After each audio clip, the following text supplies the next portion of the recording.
All right, we're back with part two of this. What isn't I know now is going to be an epic podcast because we recorded over 3 hours yesterday, and we've still got a bit to talk about. So this might be a 5 hour podcast this week. But then everyone who puts on these podcasts at work is cheering. I get messages all the time from people going, "Mate, you get me through my Monday or my Tuesday at work. Thank you so much." So I guess congratulations to those people who want 8 hours of fucking countdown every day to get through the working week. But we've got a bunch of amazing guests here to talk a bit more about the Phase 4 news, some stuff that's being thrown out there on Twitter by the devs, and just a bunch of reactionary stuff to data mining as well. So I'll just say g'day to everyone so you can get a feel for who's here. Ubiquitous, mate, welcome back.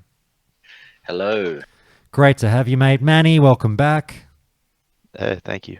And we got KPT, welcome back. Hello, hello. Rhett's back as well. Hello. We got Kef's back. Hello. And Atsu's here for the first time. Yeah, it's been a while. Have you been on the show before, Atsu? Yeah, back in like December, like some of the Phase 1 talk. Oh, beautiful. My bad. Excellent. Well, we got a bunch of returnees, and all of you are going to be fantastic. I've got no doubt. Ubiquitous, we'll kick off with you, mate, just because you sat at work yesterday through the 3 hour podcast recording and you were on fire in Twitch chat, just absolutely, in the Discord chat, just fucking going ballistic about some of the points that were being made, but also nodding your head furiously about others. Mate, tell us what your reaction was to a bunch of the chatter yesterday. Oh, Christ. It's hard to remember what was annoying, but like most of it was good. Well, a lot of it was about... Well, actually, that's my bad. We should start off with... I'm burying the lead. We had a prolonged chat yesterday about the 2 lockouts per week, and we spoke about that for about a fucking hour and a half. We said that, hey, don't necessarily lock this one in. When such a divisive topic comes up pre-release, generally Blizzard will revisit the issue and have a big think about it. And 24 hours later, just within the last 60 minutes, you tell me that they've already announced that they've flipped on that one, and all of that conversation is now moot, and they're going back to a 7-day lockout. Is that right? Yeah, so Molten Cores, we're just going to be doing it once a week now instead of twice. Yeah, so I guess it is a moot point to ask you, because that's the conversation that you were sort of flipping your lid to a little bit, I think, because we're having this discussion about, are we really here arguing amongst ourselves about there being too much content in an MMORPG? And you seem to be pro the 2 lockouts per week because it just gave us even more shit to do and more stuff to do with your alts or whatever it might be. But we don't have to worry about it now because it seems like the bulk of people that were very concerned about this issue have had their concerns addressed. We're going back to once a week. Yubi, are you okay with the change? Yeah, I think originally it's like I was down to try it. Like I was down to try and do 2 MCs a week. But is this probably just categorically better for the game? I would actually say yes to that. So I'm not phased at all that we're going to do 1 MC. I'm happy either way. Yeah. But yeah, I just find it interesting with the community how if you're talking about there being too much raid, suddenly Oni takes 45 minutes. But then if you catch them from another angle, everyone says, oh, we just smash for everything. Yeah. And it was so easy. You'll do all the raids in an hour until you have to do it twice. And apparently they all take 4 hours and you're going to raid 8 hours a week. So I don't know how long these raids actually take. But yeah, that was the reason why I was like, come on, guys. Like literally some of the people in that call, you can find their messages in the Discord going like, MC, 45 mins in and out, mate. Yeah. And Manny, I'll throw it over to you, mate. I think I called out yesterday your great zinger to someone's comment about all of these raids taking so long when you bundle them all up, and you barbed back, the famous, the famous 30-minute Oni fight. Mate, what's your reaction to Blizzard's flip today? I mean, I said yesterday on the podcast that I had no strong feelings either way on the argument, but I wanted to use yesterday's discussion to push me to one side of the fence. I didn't say so on the podcast. I must admit, I wound up slightly leaning more towards the one lockout per week. That argument did sway me a bit more. So I'm happy to see this happen, but I wouldn't have been particularly fussed either way. But I'm glad that the bulk of the player base feels heard on this one. How do you feel about it? I mean, I'm fine with it, with the change. It's not a big deal. I was happy missing a lockout if I was going to miss a lockout. I'm happy, with this. I think it's a little lame. I think there's a few things here. One of the major arguments I kept seeing is that there's this huge segment of the population that cannot stand missing a lockout. They've got to hit every single raid, hit every single lockout. And so they're in a guild that maybe they can't do 2 MCs a week, but there's still going to be 3 one-off bosses twice a week now. So this segment of the population apparently that exists, they're going to do MC and the 3 one-off bosses, and then they still have to do the 3 one-off bosses. That's going to take an hour or so, but they're not capable of adding that MC onto that raid night. So they would have had to miss that MC, but not the 3 one-off bosses. There's a disconnect here where people are fine doing the one-off bosses twice a week, but not MC, because MC is a bridge too far, and I don't understand how MC is a bridge too far there. So there's that. I like playing a main character in a raid setting. That's the other thing for me. That's why I think it's a little lame that they're reverting this change. Like, some people are saying, just play an alt if you want to do MC twice a week. I like playing my main character that I'm working on. I like playing my main character that's geared. I like MC gear. It's like pretty iconic, so I like having a second chance to get that. And it doesn't feel as good to me if they just double the loot and have MC once. Like, I don't know. That's a not as fun. It's a minor thing though. And I guess the final thing is what Go just said there in Discord chat. Actually, I think that's something that should be tested. I think it would be interesting to see. Like, we're playing a seasonal server here. I think that this was a perfect time to test it and then revert it for BWL if they didn't like it, if it didn't work out super well. But anyway, that's kind of where I'm at. Fair enough. And if Go had any fucking balls, he'd get in here and say it in voice chat. I'm joking, Go. I know you're a bit shy at times, mate. I'm just busting your balls. You don't have to get in here. Here he is, though. So speak up if you would like to, Go. How are you, mate? I'm fantastic, man. My son just got his driver's permit, so I made it safely home. We just went out and drove for about an hour and a half. And saw you were going live, and I was like, oh yeah, this will help calm me down and calm my nerves down. Said a few prayers, made it back in one piece. Yeah, I grabbed the oh shit handle a couple times when there was like a ditch on the side of the road, and we were kind of leaning towards that, and I'm like, go left, go left. Oh, don't be like my fucking mother, who would be like, you'd pull out of a parking space and accelerate to 5 kilometers an hour, and she's like grabbing the door handle going, Jesus Christ, slow down. Like, shut the fuck up anyway. So Go, on your point that you did just make, I mean, I'll get you to extrapolate a little bit as Manny sort of raised your point for you, but just to give you a bit more room to move, were you happy with this flip-flop today? Not particularly. I was kind of interested in how the whole 2 lockout thing was going to work for a 20-player raid, and now that's not going to be happening like already, just in the blink of an eye. So I absolutely think it needs to get tested at some point. If it's later on down the line and like the BWL tier or whatever, then at some point it needs to happen. All right, KPT, we're going to go through everyone individually and just get your 2 cents. KPT, what's your thoughts on the backtracking? I would be fine with 2 resets. If it wasn't Tuesday, Saturday. Because you're essentially telling people, like, you get a raid Tuesday, Wednesday, Thursday, Friday, and then the weekend plus Monday. So I think if they would have tuned it to like a Wednesday, Sunday reset, that would have worked better for a lot of guilds, because a lot of guilds will raid like Tuesdays and Thursdays, or Mondays and Wednesdays. But when you essentially lock it to just a weekend reset, like I know a lot of the older crowd, which is the classic community, has families or has just shit to do on the weekend, so they can't raid Saturdays and Sundays. So then that leaves you mortgaging your weekend, or you're going to be essentially raiding Monday, Tuesday, which most guilds don't do. Hmm. No, Monday, Wednesday would have worked. no one ever raided 2 nights ever in Classic. Apparently, just ask the slot players. Yeah, No that was one's ever raided 2 nights. that a was week. the strangest part to me. For if it, the average person that we speak to, the average classic player that has 45,000 alts that loves raiding 6 times a week was so offended now by twice a week. I must admit, I had to laugh a little bit at that. But yeah, anyway. Red, we might throw it to you. I'll just say before I throw it to Red, actually. I am reading everything in Twitch chat, by the way, guys. Don't feel like your messages go unread. But I do, I massively disagree, Klepter. I think the tinfoil hat's on a little bit too tight.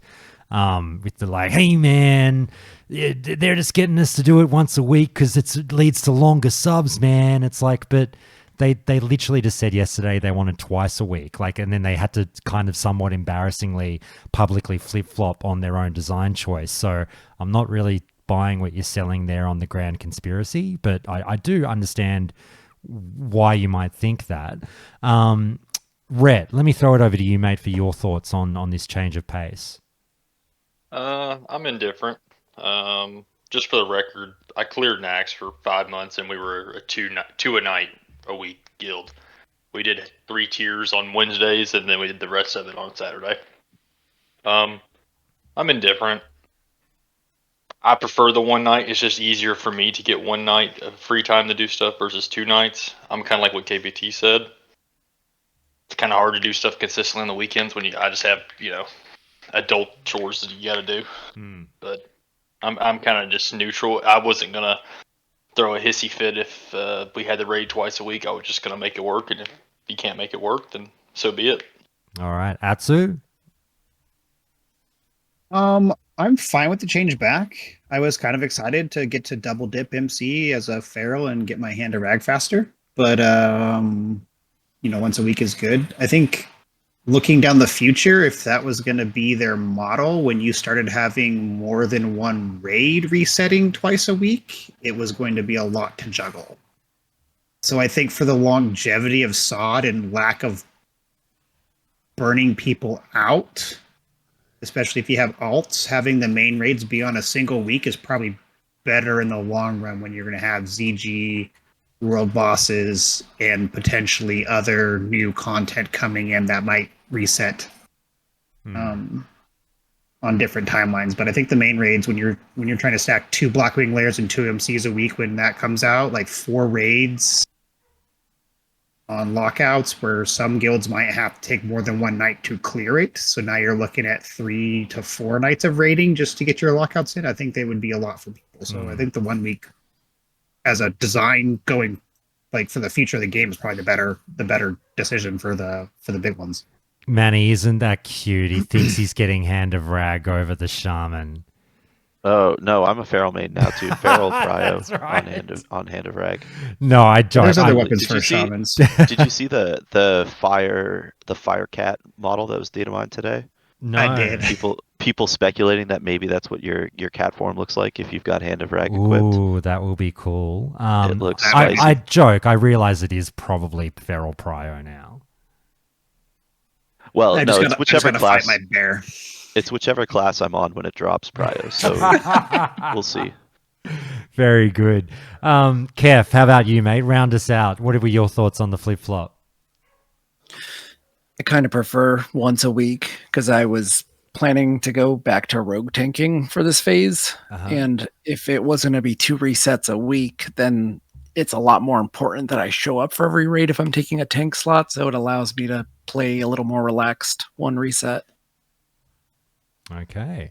Well, can I just go, ask man. while you're going here, like, so we're still got the world bosses and Onyxia on 2 resets a week. Like, are you guys not gonna do those world bosses on the second reset?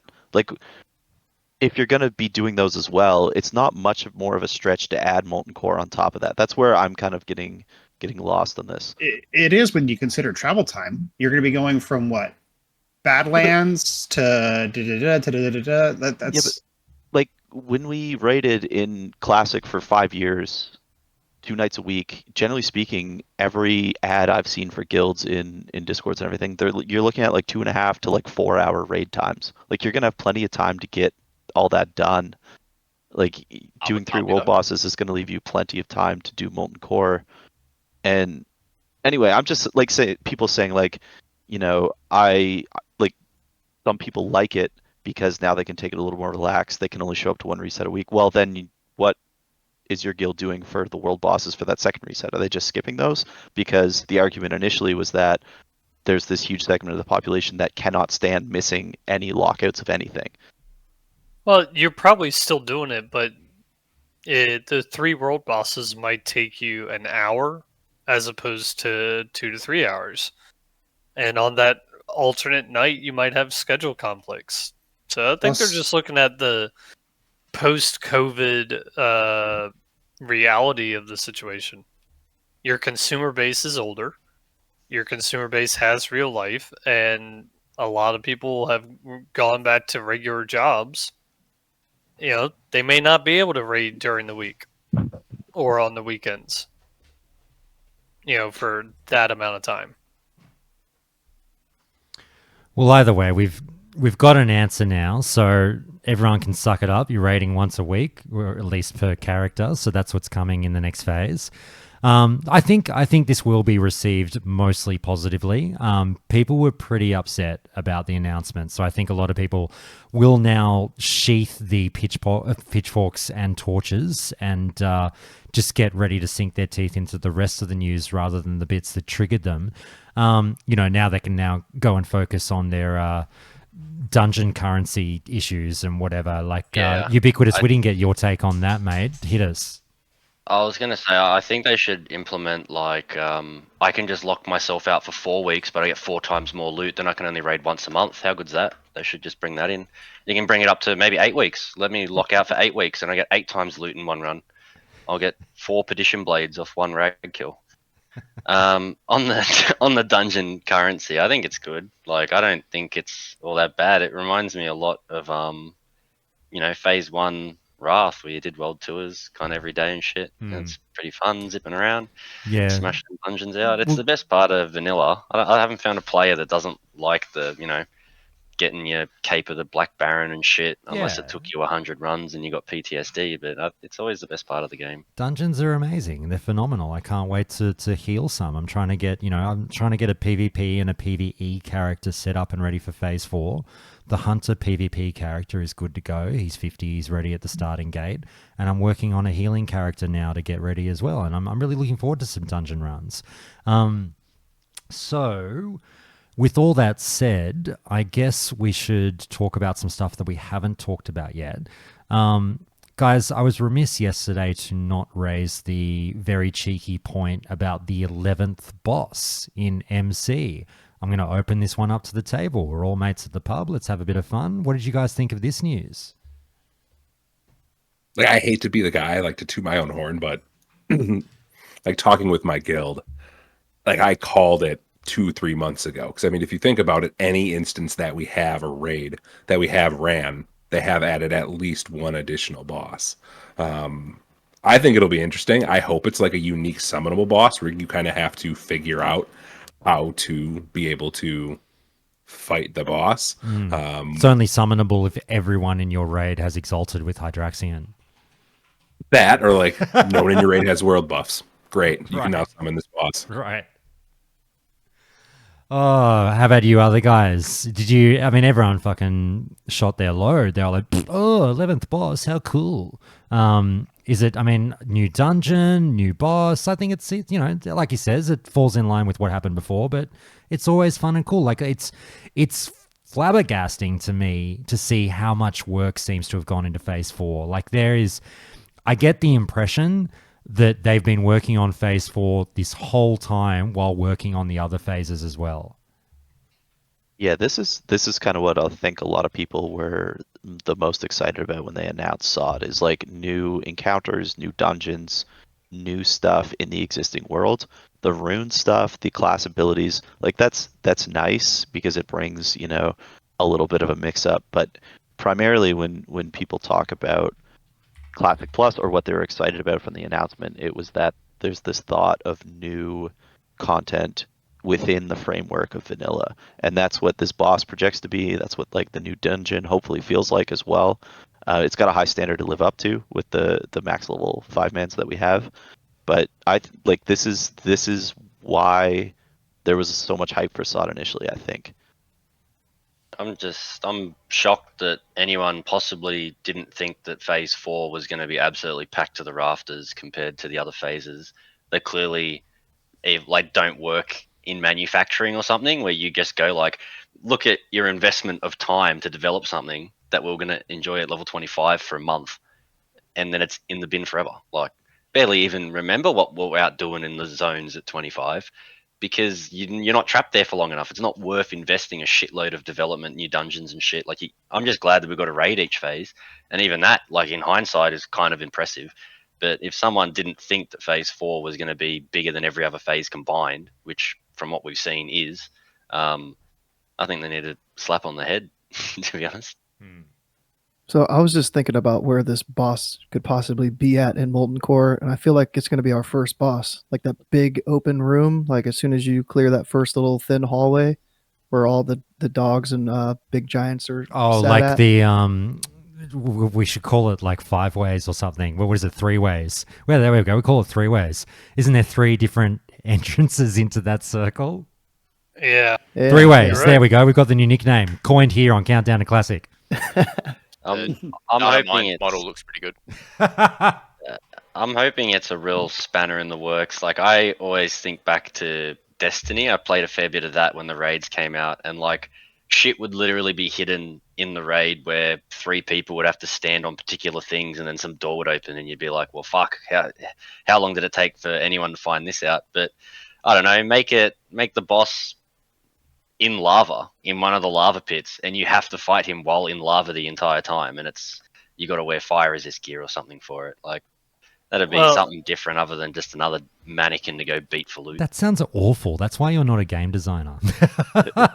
I think what would be really fun is like if you had to, like, it changed weekly, but every week somehow you had to do like the douses for MC in a specific order to be able to summon the boss. Oh, yes.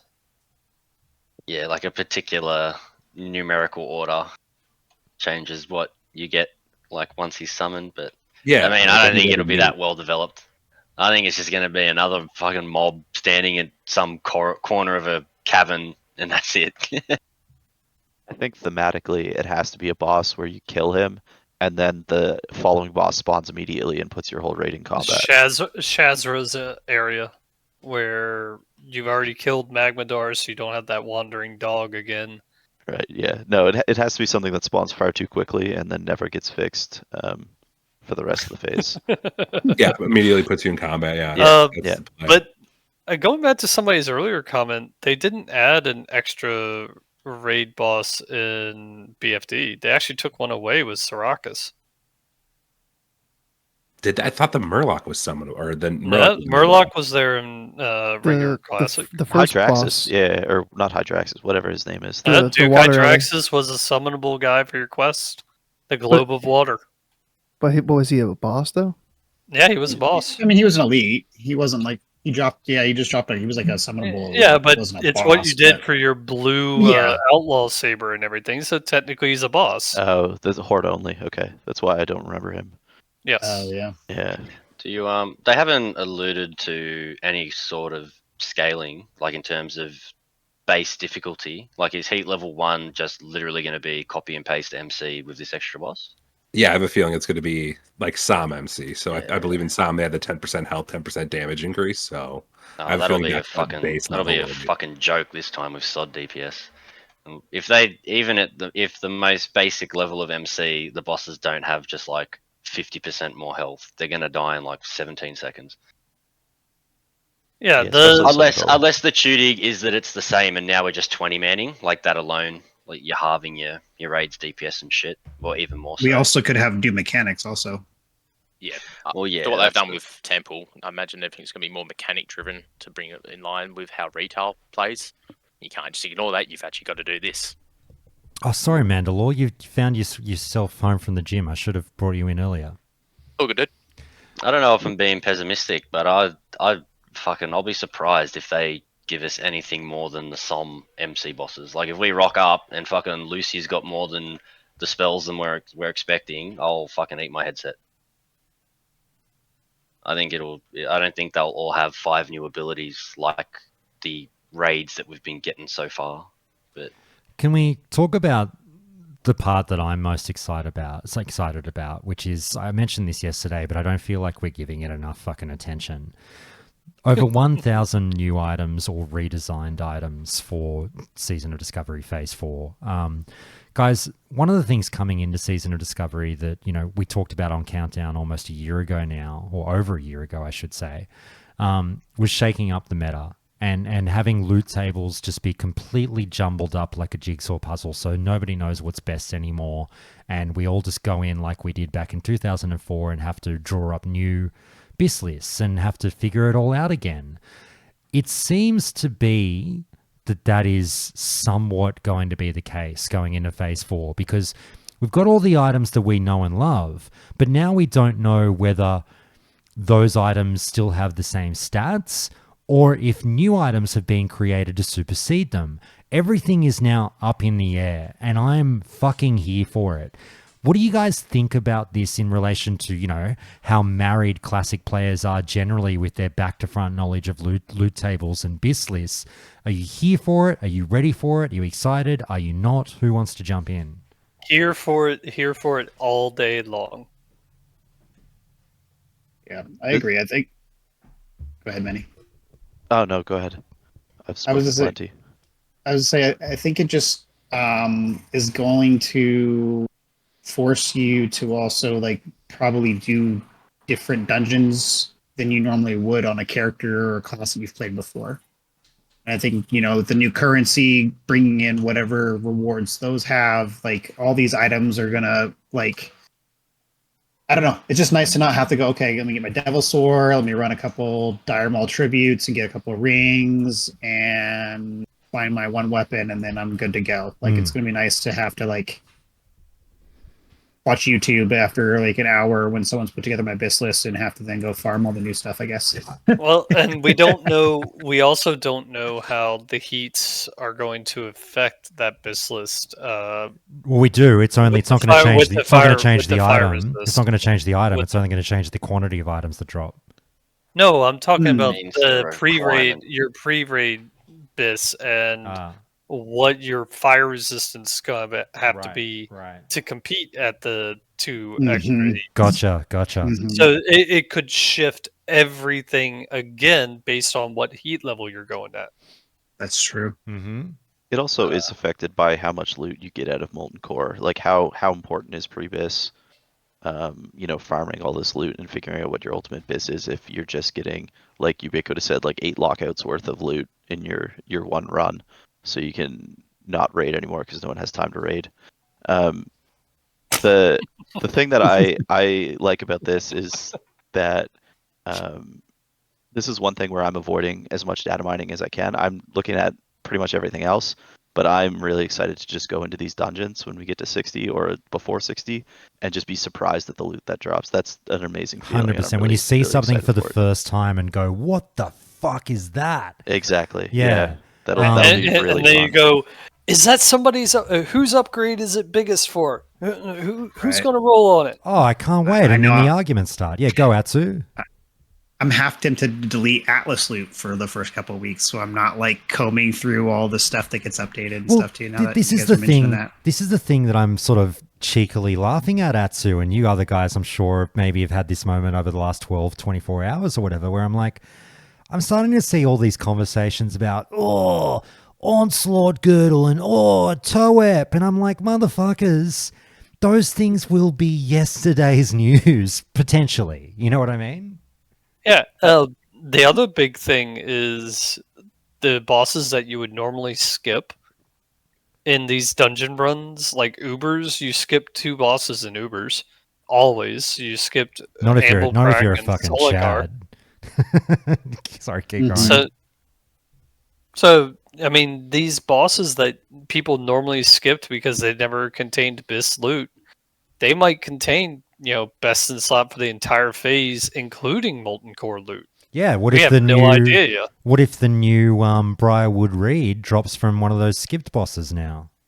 Exactly. I wish I could share your enthusiasm, but at the end of the day, there's only so many slots of gear that you can get, and like if it's moved from one boss to another, then people will just start to skip two of something else.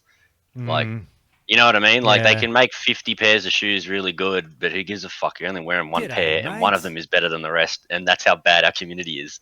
They were like, "Nah, these are the new best sandals. Fuck the old That's sandals. This is it." And we're just gonna Yeah, spam but straps not to get them. for but not for rogue tanks. Maybe exactly maybe not for prop pallies. or There's shaman there tanks or might whatever. be Yeah. or shaman tanks. There Yeah, might I be understand. something Like, all there's these things that cause your group you're to kill still. them. It's like because they've changed every item in Ubers. It's not. I'm not going to go do 40 more runs for fun to get third best neck when I just did Scolo and got my best neck. You know what I mean? Like, and a lot of the changes. You will It when the does- bosses drop a currency on a daily It does basis. sound. It does sound cool that 1,000 items have been changed. I'm a data mine fiend. Some of these things have changed by 2 attack power. Like it's Yeah. the same item, but it's 38 attack power instead of 36. Yeah, fair call. Fair Yeah. call. Like, you know, Fair call. there are new Yeah. cool items, but there's and a lot of the other changes are like it used to give 1% hit. Now the text says 1% hit to spells and hit dial of melee yeah, attacks. And we were looking And at who knows? like the maybe changes. maybe the Rend hand-in quest for War Chief's Blessing and now the Alliance Blessing becomes a weekly repeatable for everybody. Hmm. So you can drop the buff, and it doesn't have to become a closed currency for everybody. Hmm. For the love of God, stuff like please do that. that, Blizzard. Please. Well, I mean, it doesn't make sense putting a world buff in the middle of an attunement quest. I wrote Yeah, that the other week in the Discord. I was saying, like, just let Oni keep dropping the fucking head, even if everyone has gotten the reward from it. Like, it'll just always drop a head, and you don't have to cycle in an alt. Like, that's what we had to do. Yeah, You bring in some shit fucking 14th alt hunter in greens because everyone else had handed in the head already. It's a common You go, sense approach. It's a very common sense approach, and I hope that Blizz does sort of take that on board. I've no doubt Amen. they've thought of this stuff already, but you never know. But just because they've thought of it doesn't mean that they've weighed it and thought, "Hey, this is a great idea to actually implement." I gotta commend them in that the fact that they're bringing out Die Maul at the same time as everything else, they had to upgrade the loot, and I'm just glad that they did. If they just And- brought out Die Maul and didn't change shit, it would be the most lazy fucking like insult to the player base because Die Maul just makes everything else like irrelevant. And well, Dire Maul and your tier 0.5. Yeah, Because I remember rogues using tier 0.5 4-piece through AQ40 for the most part. yeah, it's insane. So I that asked something that about becomes loot a in your thing. opinion. Go for it. With all these items now and every class now having a tier set tailored to their spec, I feel like a lot of these cool offset pieces are now going to be, I don't know, you're not going to want nearly as many of them because you're going to be juggling these at least 6-piece bonuses to where you can't like mix and match your tier and a half dungeon set with some of this stuff. Does the 6-piece bonus seem a little excessive for the amount of... Depends on the class. And depends on your playstyle. That 6-piece bonus for a healing priest could be really good, but partnered with other pieces from dungeon, it might prove to not be the best. I look at it actually the complete opposite way, where there's offset pieces that are good, but if tier set is the best, it's nice that you can get offset pieces that don't suck until you get tier. In an alt, like it could be worse. The offset pieces could just be garbage, and then you just are hanging on tier. But it'll be nice, you've got 4 bits of tier, and every other slot, you're getting second, third bis off bosses, like a random belt or whatever, or shoulders, and that it's kind of better. Like there's just more loot, so you don't feel bad when you get a second, third bis upgrade on the way to hopefully getting 8 of 8 tier because you want the set bonuses for whatever reason. I think set bonuses it are also fun, no, it also set bonuses. discourages people from bringing greens into Molten Core. How do you mean? Definitely I don't understand. Casters stacking fire damage greens with no other stats on them, getting these offset pieces up to Well, snuff. The offset pieces were there, but most DPS classes outside of what mages and warlocks didn't like raid in full tier sets. The most people that did it was usually tanks or healers, just because the bonuses were so strong. So you have all these things like chromatic tempered boots, onslaught girdle, and you're only going to be able to flex out one or two of them, but you're going to have to then maintain your tier set because the 6-piece Yeah, so that's what I mean. theoretically should be BIS for you. It's kind of nice that it's like, damn, I don't have my 8-piece tier. What do I have? Fucking onslaught girdle. I'm still cooking. Like, I'm still blasting. It's better than, oh, I don't have onslaught girdle and everything else is shit. Now you'll have, you know what I mean? There's two good options. You can either have tier, or you could be full BIS, not tier, and it's probably still going to be pretty strong. I'm more so meaning the tier set bonus being tied to having to wear so many raid pieces. Whereas like in the next expansions where it's like a 5-piece tier set and you had more offset pieces to move around. The danger of alternatively, like if the 2-set bonus is too strong, you'll just wear 2-set for the rest of the game, which has happened notoriously with many sets in the past. Like, oh, here you go, 2-set bonus makes your main DPS spell twice as quick. Well, fuck, I'll wear that for the entire expansion. You want to avoid that as well. I think that's what Bear's going to be doing moving forward. And they'll go 6-piece Guardian and then get 2-piece Kitty, because the 2-set from the Kitty's that much stronger, and you're getting access to your hit and crit from the 2 pieces. Yeah, I've never really been a fan of that happening, but sometimes the set bonus is just too strong. So yeah. If I can jump in, guys, I want to steer the direction a bit more towards the classes with just this deluge of information that we've gotten on every class and how they're dramatically changing in Phase 4. Yubi, we haven't had a chance to talk to you really in depth over the last sort of 10 days about all this stuff that's coming with rogues. If I can just set you up with a pretty long thread. This weaves in this conversation that you and I wanted to talk about with regards to Agrend and Zyrene sort of sounding off a lot more on Twitter recently about their philosophy in class design. Zyrene put a really big one up about Rogue the other day that I just want to read out to you guys. I apologize. It's going to take me about 2 minutes to get through all of this one. But it was really, really interesting, and I sort of really do applaud the guys. I know people get on them a lot for doing it on Twitter rather than the official forums. I understand why they do it on Twitter. They repeatedly say it's because it's not official. They can shoot off the cuff and it's, you know, just shooting the shit with fans. And I appreciate it. If people don't like it, fucking get on Twitter and go read it. I don't know. But anyway, I'll just find this one about rogues. But while I'm finding it, UB, if I can just get you to say in general how you felt about some of the PTR changes that have come through recently and how you're, you know, how you're feeling now as compared to 2 weeks ago in regards to rogues. I think we're still looking pretty good. If I'm not mistaken, I saw that either was it a set bonus or a rune? Fan of Knives got nerfed, like how it's not going to be half energy, and I think even its damage got nerfed. It's going to cost more energy and some other bullshit, but I mean it's not really that big of a deal. It's still going to be good.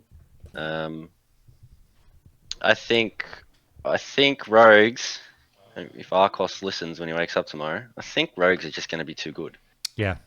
At the moment, but I mean that's why I've been saying it the whole time. We're finally getting a flat fucking palette, and they can tinker with things as need be, and finally get a bit more balance going on. But I think Agrend tweeted, you know, it's never gonna look like Retail's Warcraft logs where you've got 48 specs within 3%. But I'm sure that they will not allow the outliers that we've had every single phase, like, you know, Shaman, Hunter, or Warrior just doing 30% more than any other class. I think hopefully we can get past that now, which will Well, ultimately be better for everyone. I'll read you this thread to set you up, and I'd love for anyone who wants to talk. It doesn't necessarily even have to be about rogues, but just class design in general. Once I read this out, guys, anyone jump in, but I'll probably start off with Ubiquitous. But just on that point, Ubiquitous, before I do read it out, it just made me laugh a little bit that, I got, tongue-in-cheek uppity yesterday about all these people rolling Flavor of the Month class now. Oh, now Rogue Tank is good and all you cunts want to get on board when Ubi and I have been representing the whole time, And North made a case yesterday. North actually really talked me into the healing mage, and I've rolled one now, level 20 already in the fucking 18 hours since we recorded that. But I think I want to give healing mage a good go now. But North was sort of saying that healing mage is disgustingly powerful, and we kind of just don't talk about it because no one plays one. And now rogue tanks are going to be disgustingly powerful, and it hasn't really been a thing because no one plays one. And it's like, are we going to have the two classes that were kind of the two specs that were kind of the joke of SOD up to this point, being the healing mage and the tank rogue, turn into two of the fucking better things in the game? I wouldn't be surprised. Surely they had a grand plan, their long-term goals for the classes and how they could see them panning out. They're the ones that get to operate from behind the curtain. They see everything, and they probably could see rogues will be ordinary, a little bit better, and then really grow into the game with stats, especially as tanks more than other tanks. But I wouldn't be surprised. They've been happy for other new specs and stuff to really have their time in the sun. Remember fucking Shaman tanks? Jesus Christ. Shaman's everything, every phase. I think that they would be annoyed to let rogue tanks suck forever when it was one of their 3 new flashy draw cards of their, new version of the game. Come heal on a mage and tank on a rogue and stuff, and that just sucks the whole time. So surely they're going to let it be good, at least for a bit. Mate, listen up. Everyone listen up. It's particularly Ubiquitous because I'm going to have to ask you about this as soon as I'm done. Give me 2 minutes to read this, guys, because it is a long thread, but this is a verbatim readback of Zyrene, who's been doing a lot of design work on SOD items and classes. So, this is someone you want to hear from. Former Countdown to Classic guest as well. We love Zyrene. Here's his talking on Twitter about rogue class design and the challenges before the classic team. So rogues have an interesting place in vanilla. In 2019 vanilla in PvE raiding, they're essentially bad warriors that cleave infrequently, have no gap closer, and can do the strongest sunder, expose armor, but at the cost of personal damage. You press 2 buttons as combat backstab, 4 during AR/BF, and maybe 1 or 2 eviscerates if you think it's better than pressing another backstab. As the game goes on, your weapon damage may have outscaled your AP ratio on eviscerate, so sometimes a backstab with more crit is the answer. With combat swords, you press the same number of buttons, but +1 eviscerate more frequently every other 5 builder in SOD. Assassination, poison play, and daggers have a better hold, which has been the intent. We didn't want Rogue in PvE to again feel like playing bad warrior. It also makes that a dagger user amongst the classes, sorry, it's a bit jumbled up here. It also makes that there's a dagger user amongst the classes, so your weapons are less contested and somebody at least wants them, instead of joining the majority of melee DPS wanting one-handers. Now, as someone who played Rogue and Prot/Fury Warrior at a high level both in 04 and 2019, I think the separation between the identities is thankfully larger than before, but Rogue and Warrior both leave a lot to be desired in their gameplay. Without the luxury of being a caster to add much flavour and both having unique resources that now scale with your gear, crit, weapon speed, etc. They need more pushes away from each other, but those pushes need to feel good for the player. Do poisons feel good for Rogue? How do you make them feel good? Can they have a bleed fantasy when warriors do? How do you make them different? How do you make swords feel good while being different and not just bad warrior? If you make them even on single target, does warrior just win every multi-target that goes longer than the blade flurry duration? Does that mean warrior is just bad rogue on single target if you correct for them being better on multi. There are a lot of pieces here where these classes are sadly tied to each other and compete directly. As much as I want to unhook them in PvE, it would be disingenuous to ignore it. They each need a scenario they win over each other, without the other feeling like they lose every scenario. And that scenario needs to come up often enough in raids to be meaningful. So, yes, Rogue is probably the trickiest class in the game to rework runes for. Yes, I know everyone will have their philosophy and their obvious just do this take, but rogues are always competing against warriors, their own identity, daggers/swords, gameplay within their class, and PvP. When rogues are good in PvP, they feel very unfair. PvE players feel cheated when they're punished for rogue PvP advantages. And when they aren't good in PvP, they feel like half their kit's purpose is thrown away. Rogue rune reworks are going to be very rough around the edges. The focus right now has been PvE. Occult Poison will give you a raid spot even if we adjust damage. It also will be a lever to adjust casters in PvE. Casters behind 5%, adjust Occult up 1% per stack, and it's how you avoid it's how you avoid caster PvP buffs when you're doing PvE changes. Warrior in full-on debuffed, buffed groups in PvE can be insane, but their targets in PvP aren't loaded with 5 sunders. So Occult Poison is a similar solution for casters to not ramp their PvP while adjusting PvE output for competitiveness. So ideally we find a way to make rogues be taken to raids, Occult Poison, we break up Mutilate/Envenom rotations, even if by one button, with Poisoned Knife, no dead zone and it's free, and then we can adjust other styles. Trying to find what works for Saber Slash and Backstab is not going to be easy, even if Saber Slash or Backstab is 1% worse than Mutilate, most players won't want to play it. And if we give unique debuffs to each, players will feel forced into a certain style. So we hopefully can get them close enough they are real options without overwhelming or forcing players into one or the other.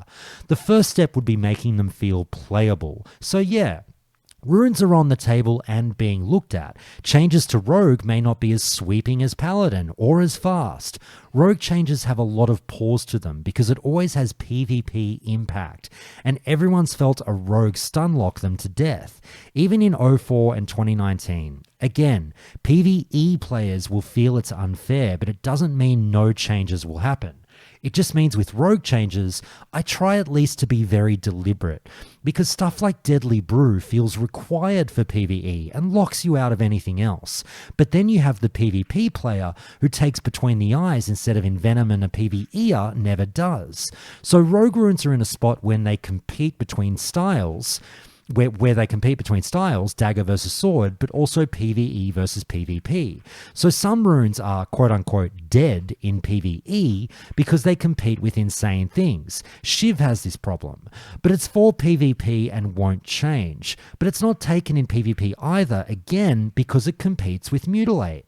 So we have to decide what runes are good but on a bad slot. Are some runes too strong? And which ones are just weak in their own right and not just by comparison? So be patient, rogue players. Rogue changes are going to be in waves. First wave has to be to add utility to get you a raid spot. That's Occult Poison. We also made Poisoned Knife restore energy, so it's free / gives you 5 back and breaks up your rotation. Little to no PvE impact on that one, since it requires Deadly being active. And I don't know if you looked at the PTR, but Shadow Step was removed from the GCD already. So now you have your raid spot and will open up your styles. Okay, Ubiquitous. That's a long one, obviously. Having heard someone working on the class design speak like that to you about your class, how did that make you feel feedback-wise, and also did much of that resonate with you? Yeah, I remember reading that at Morning Tea whenever he was posting it. It's pretty much on the money, and it's what a lot of rogues have said. Like, we're pretty unique in that we're on the energy and combo point system and all that. Like, we get changed completely different from other classes. And like with his PvE, PvP, say that 10 times faster. The differences between those, that's always been apparent with the class, where yeah, like you've just had runes and you go like that is for PvP, and I don't really remember hearing anyone say like, oh, well, no. If Selly's out there, Sally was trying to cook up fucking Shiv in PvE, and he's just a nugget. It's clearly a PvP ability. I think Rogue's problem is, like he said, they could do with just having more abilities added to their spell book, but then that would be too, like, that's too much special privilege for one class in SOD. But like, you know, their problem with Mutilate just being too good, it's because it's in a rune slot, and makes every other rune there suck. But probably a lot of classes could say that, you know, in SOD 2.0, maybe there'd just be a bigger spell book to begin with, and that would solve a few of these rune bottlenecks. But it is cool to hear what he says. Like, it all makes sense when he explains it like that. It is right on the money with what's up with the class. And yeah, we're so easily broken. Like, if they gave us something that gave us too much energy, we would be insane. And energy is kind of that's their oldest lever for the class, or their throttle of how good we can be is how much energy you get back. And we might end up needing a nerf down the road, seeing if the 0.5 set's too crazy. But no, it was an interesting post. I liked reading it, and I saw a few people commenting in Simon's Discord saying like, yeah, it's pretty much on the nail for reasons for and against. So, well, and there's new items being data mined that give even more energy, right? I don't know if I've seen energy items. I saw that blade flurry. I saw one today that gives you 10 more energy. And I was like, ugh. Yeah. Anyway. Oh, is that the energy? Like, it just, you have 10 more. Yeah, a ring. There's a ring. Yeah. That's kind of like, it's kind of nichely viable in PvE, but that's a massive PvP item to have 10 more energy for an opener and stuff. But yeah, I don't know. It's going to be an interesting time. I think we're going to end up really good, and then going to need to get sorted out a bit. Does anyone else here dick around with rogues? Yeah, that's all I play pretty much. All right, Kev, please. Same question for you. Having heard that long explanation from Zyrene, how does that make you feel as a rogue player and as a WoW player, just getting that kind of feedback? It really resonated with me. It made me feel like he has a really good understanding of what rogues are feeling. I think one thing that always added insult to injury against warriors is, you know, you'd have to roll against the best leather pieces against all the warriors in the raid, and sometimes that felt bad on top of them shitting on you on the meters in the first place. Fair enough. Did you? Yeah, go, Yubi. I liked when you were reading it, the solution was very, very obvious to me about, like, you don't want rogues to be bad warriors, and it's just to make warriors bad rogues. That's just do that. That's right. KBT, you on board with that? Yeah, no, great idea. Yeah. Great idea. Excellent. Done deal. I'm going to open it up to all you other guys that don't play rogues, because I think what Kev said there, that's the part that stuck with me, is like, look, I get a lot of shit on this podcast recently for kind of sucking the classic team's ring hole. I've been very kind to them through SOD and very apologetic for the amount of work that they've been inundated with when some people aren't happy with the quality of the product. And we've taken the time to be critical of the product when it's, you know, valid here on the show. And, you know, I'm not one to pull punches where criticism is worthy, but I've also become, you know, someone who's, as I play the game more and as I spend more time around MMOs, starting to be able to, it's sort of like Neo in the Matrix a little bit when he sees the ones and zeros. Like, now I can sort of see dev work where I couldn't see it before, and sort of where the difficulties arise. And again, not to sort of suck the ring hole too much, but I read a post like this, and I was very thankful for something like this on Twitter, because I think it's really valuable insight into the inner machinations behind the thinking of what they've got to do with these new classes. So again, not to not to be like fucking too affectionate, even though there's nothing wrong with being affectionate if you're enjoying the work. How do you guys feel about getting feedback like this? Albeit some of you might say, God, I wish this was on the official forums, but did you like or not like hearing stuff like this? I think they need to do this more often. Like I greatly appreciate when they will actually tell us why they are doing the changes that they are doing, rather than just, well, this is happening, figure it out. I mean, it'll at least mute the bitching a little bit of people where it's blah, blah, blah, blah. Well, why did this happen? Why did this happen? Where if they actually explain the process of, or at least their thought process of, well, this is what we were going for. This is why we turned this knob this way and this knob that way. I think it'll go a long way with the player base. And like, reading that post from Zyrene, like, I don't play Rogue, I play Warrior, but I still appreciated him taking the time to be like, this is why, or this is what we're thinking of doing for the changes for Rogue. Manny, if I can throw it to you just to say this as well, I meant to say this before and forgot, but the reason I did that whole preamble was also to say that so much criticism comes the way of the Classic team along the lines of, these useless pricks don't know anything about the game. They probably don't even raid. They're horrible at the game. They don't know their own product. These are just, game dev stooges who have been hired off the street, who are fucking idiots, blah, blah, blah, blah, blah. And then you read these posts and I've said this on the show before, it's like, mate, not only do these guys know the Classic game, they're probably insanely better at it than you. Yeah, I mean, I think that your experience may vary a little bit with that between the classes. Some people probably have very extensive experience at high levels on some maybe less so on others. I think it's not so much that we see kind of a juxtaposition here. It's between and you see it with retail right now too, with the hero talents that they're introducing. It's that the Classic team, the retail team, World of Warcraft in general, places such a heavy emphasis on thematics, on theme, on class fantasy. And I love that personally. But then you look at, as the juxtaposition, the Classic player base, I'm sure the retail one too, where they put such a heavy like influence on the numbers. They look at the numbers, like who's doing more DPS by X amount. Whereas you look at like Zyrene's post there, and he's talking about differentiating between sword and backstab and mutilate versus, differentiating them from warriors entirely, even though they have, when you break it down to the very bare bones, a very similar playstyle.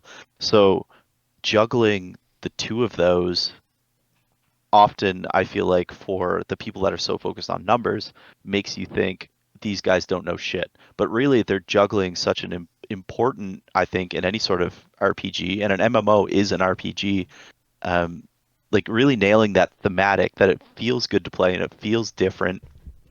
And it, like when you hit that backstab or that ambush or whatever, that feels different and it feels good in a way that's differentiated from a mutilate or from a saber slash or a sinister strike, and then also from a a bloodthirst or a whirlwind.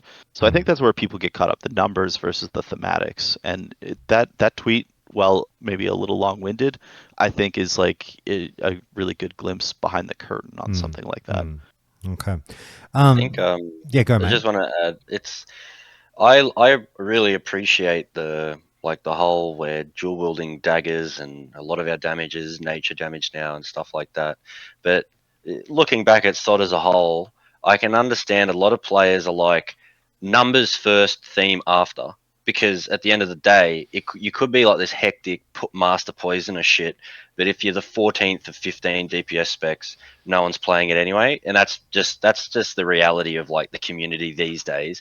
You will still have your bloke that just loves ret pallies, no matter how dog shit they are, but the community's not taking 4 of them to their molten core, so that it's a luxury that they are at a point now where Rogue is good, and they're also starting to make it feel unique, and it's not bad warrior, and it does feel very roguey when you're whipping out your blunderbuss and all that kind of shit in the next phase.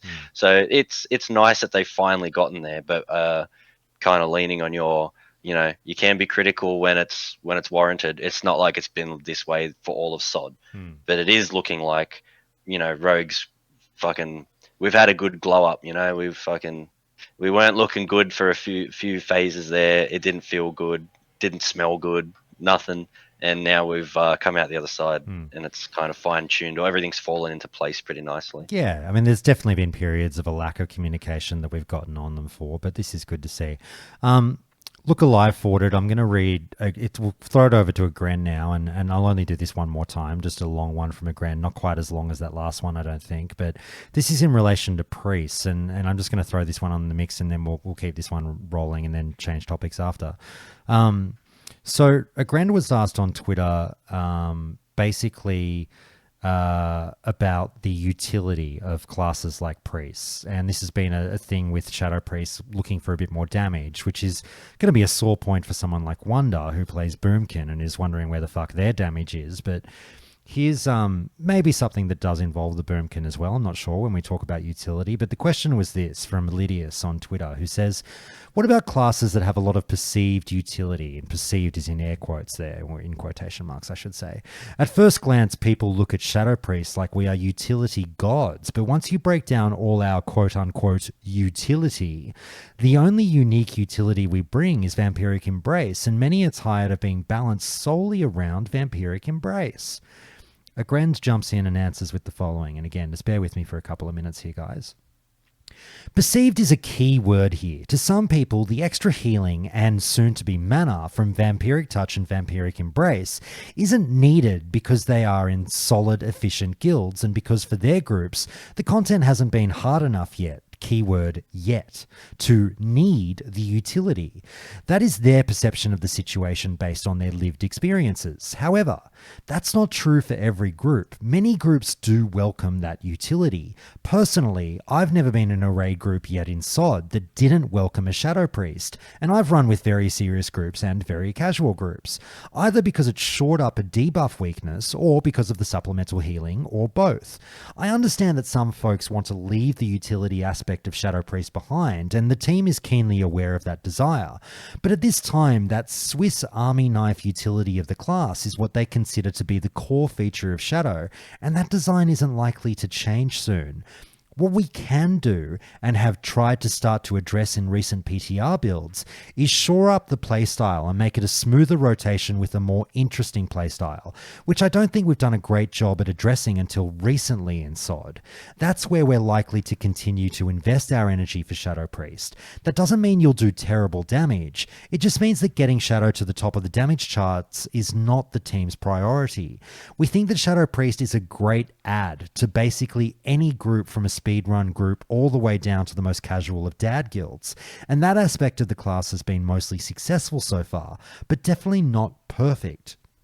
Agrend is then asked, does this mean that the possibility of adding runes to have as an option to do either more DPS or scale better, or bring utility is out of the question?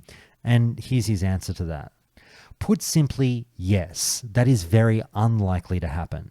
That's a great idea on paper, and it was discussed by the team, but they quickly arrived at the conclusion that that solution was utterly incompatible with how performance is measured by modern WoW players and tools. Here's a scenario. You have a hypothetical shoulder rune that says your Vampiric Embrace and Vampiric Touch deal 90% less healing and return 90% less mana, but you deal 30% more shadow damage. Great!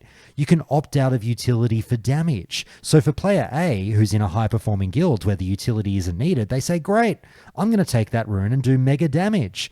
Well, the Shadow Priest player, player B, who is a good, while the Shadow Priest player, player B, who is a good player but runs with a less skilled group, is asked to keep using their utility to help that group. So, player A passed in the 90s before the introduction of this rune, and they still pass 90s, as it can be assumed that everyone who wants to perform at maximum output will also run this rune, and the high watermark will rise as a result. Player B in the less skilled group that passed a bit lower due to longer kill times, so let's say in the 80s, well, he now passes in the 60s, because the logging site only measures raw throughput. The game has changed dramatically for player B, and he is doing the same thing that he did before, helping the group out. But he's now being measured against the quote-unquote selfish players who opted into the new playstyle that eschews group utility entirely. The logging side isn't likely going to make a segment for team player priests. There's only going to be DPS priest. Heck, it took years to finally see power infusion separated out in logs, so I don't think that they will spend much time thinking about this for a seasonal game mode. The Classic team need to think about it though, and luckily we don't even have to guess at how it will go. We already know because we've been living it in SOD already. Using real-world examples from SOD, we had Exorcism on the same slot as Rebuke for Paladins. On some fights, my guild would ask the Red Paladins to swap to Rebuke to interrupt on things like Kelrus and Mechatalk. And they definitely felt pretty bad or resentful at having to do that because it tanked their damage. Hunters have the same thing right now with True Shot Aura. We decoupled Exorcism from that slot in part to solve that problem, and we have a change coming to True Shot Aura that will serve the same purpose or goal.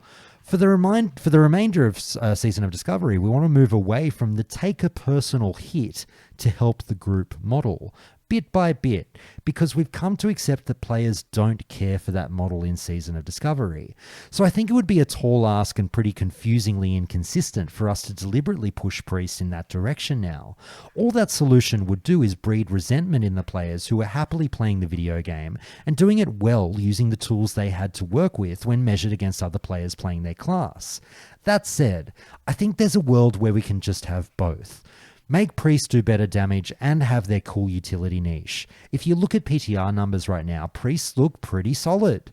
Now, part of that is due to a bug with occult poison, so I'm not going to gaslight you and say it'll stay that way when that's fixed and everyone is fully stacked in gear and world buffs. But I think priests are in a much better spot now on PTR than they are in Phase 3. So that's what we'll keep working towards for priests, finding a better equilibrium between bringing that cool utility and doing some respectable damage. Also, as an addendum, we now have a similar issue with Eye of the Void that I think we want to look at solving as well. Measured against the new pain and suffering, it faces the same issue. Recognizing that as something we want to move away from, this likely needs a change as well, before every Shadow Priest replies and throws it up at me. All right, that's a long one. We're done. Forwarded. Same question. I know, guys. Thank you for being so patient. Breathe. Same question, different answer. This pertains to your class.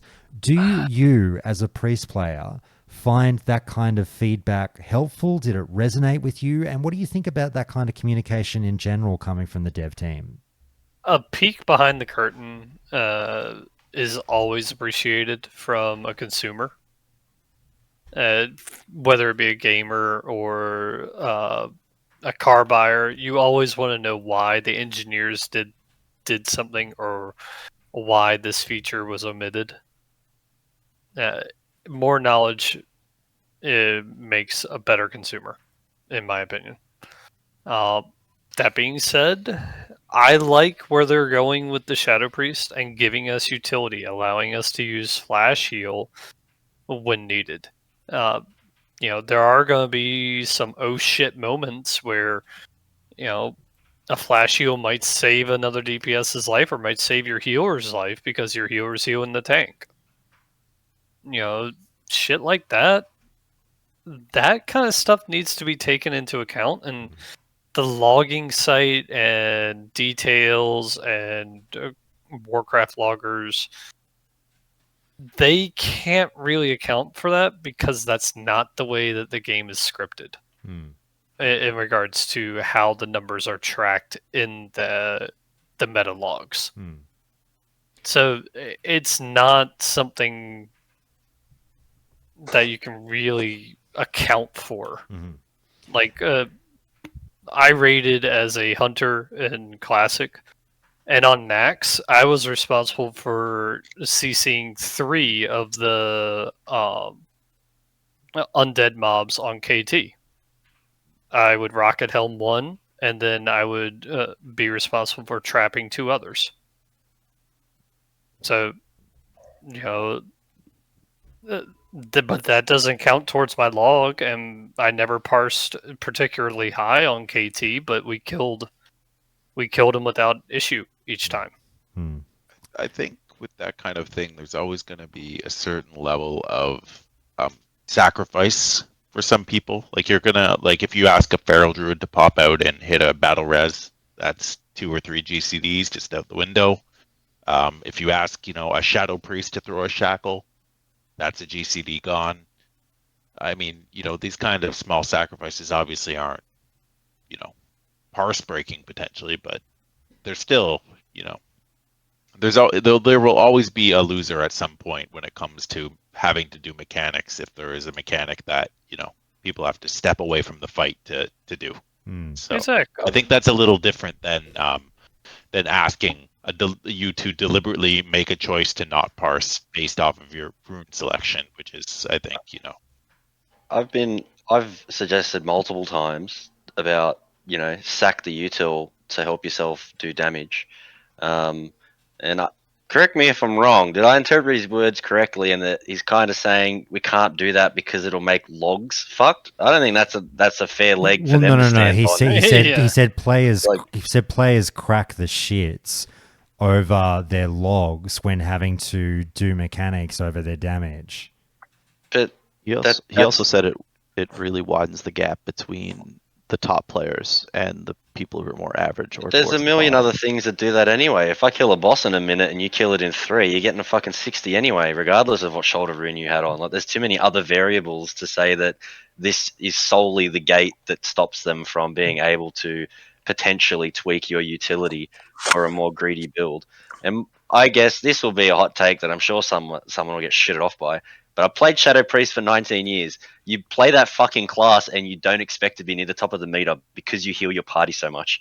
Like, it's kind of like playing Druid and then you're getting all snarky because we had a 99.9 pass in Boomy and Wrath, and that guy used to get fucking livid when he had to battle res someone. And I would just say to him, mate, you played the wrong fucking class. Go play an actual DPS class then. Yeah, Wonder. If you want to Yeah, be the I greedy mean- tumbler that Wonder. doesn't want to, that would be like, let's say they bring out a boss and you got to disarm traps. Only one fucking class can do that, bruv. Nah, fuck you. I'm 99ing on my rogue. You guys can just heal through the trap damage. I'm not doing that mechanic on a boss. That I don't really follow this train of thought where Hang on. Let me jump in. Let me jump in. Wonder. Fuck you. Look, I think the overarching comment from Agrand is pretty correct with their assessment of Shadow Priest. The problem with it is one form of utility is considered valuable enough to reward and allow someone to be a top DPS class, still buff the raid, still provide some sort of benefit. And then another class who does something else is considered to be, oh no, you'd be too strong, too powerful if you happen to do a lot of damage as well. That dichotomy and that difference, to my mind, is bullshit. A Shadow Priest should, under no circumstance, be expected to do 40% of the damage of the top DPS class. And even if it was 10% of the damage of the top DPS class, just because they have the capacity to heal, annoys me. You shouldn't be punished just because of that. You don't have to scream. Oh, sorry. No, he's all right. He's coming through okay. My kid in the kitchen next door. I thought you guys could hear him. That I was telling him to shut up. I go back to Noma, and I remember doing guild runs, and the Shadow Priest was the top healer for the run. I think that is bad. That is really, really bad, and they weren't even doing that good damage. I think, again, I played Shadow Priest for near on 2 decades. Maybe VE just needs fucking looking at. So that you can scale the hang on, Wonder. While you're giving your answer, can I just get you to direct your attention to Discord chat as well? Because you're getting some feedback on. I think that's directed at you. Oh, well, hang on. I'm on my phone. Oh, okay. Sorry, I'll read it out to you. I'll read it out to you. Grand is saying, what of what I said disagrees with what you are saying? My post never said, hey, screw you. You need to do 40% of the damage of everyone else. We are moving away from that. I think that's directed at you, No, that's Wonder. why I said I agreed with the post itself. It's more like the tax or coming back to Yubi's point of just because a class can do something, i.e. heal a group, to my mind, doesn't mean that you shouldn't be able to perform on a particular boss or be competitive in DPS meters. It frustrates me that you can have this conversation that Zyrene was talking about before, where we want to have a feel difference between a rogue and a warrior, where one's going to do better in some circumstances. I think that that's great. I want more of that. but I want that sort of flavor and feel to exist not just between warriors and rogues.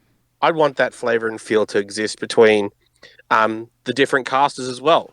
Because if you can tell me what interaction a mage does worse than a warlock or a shadow priest or a boomy, or an elemental shaman, I'd love to know. Because they just dominate them all in all environments. And now they have the ability to potentially be a great healer, as you were saying before, or North was saying the other day.